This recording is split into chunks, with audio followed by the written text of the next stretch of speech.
দেশব্যাপী অপরাধ নিয়ন্ত্রণে বিশেষ অভিযান পরিচালনায় আইনশৃঙ্খলা বাহিনীর সদস্যদের গাফিলতি পেলে তাদের বিরুদ্ধে আইনানুগ ব্যবস্থা নেওয়া হবে জানিয়েছেন স্বরাষ্ট্র উপদেষ্টা। পিলখানায় শহীদ সেনা কর্মকর্তাদের শাহাদাত বার্ষিকী উপলক্ষে পুষ্পস্তবক অর্পণ শেষে তিনি একথা জানান।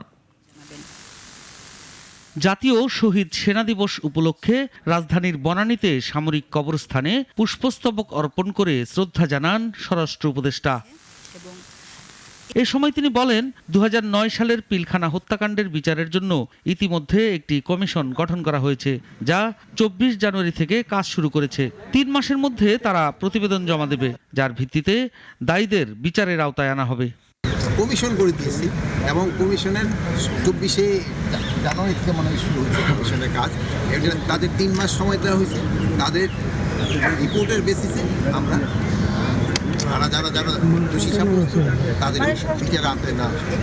দেশের আইন শৃঙ্খলা পরিস্থিতির বিষয়ে তিনি বলেন, বাহিনীর কেউ যদি গাফিলতি করে তাকে আইনের আওতায় আনা হবে, কাউকে ছাড় দেওয়া হবে না।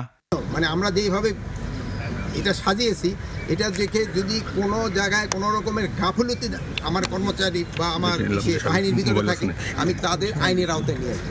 এখানে কাউকেই ছাড় দেওয়া হবে না, কাউকে কোনো এইটা পুলিশ হোক, বিডিআর হোক, র্যাব হোক, তারপরে আনসার হোক বা কারা হোক, যারা এটা মানে ঠিকমতো তাদের কাজ যদি কেউ না করে তাদের আমরা আইনের আওতায় নিয়ে আসবো।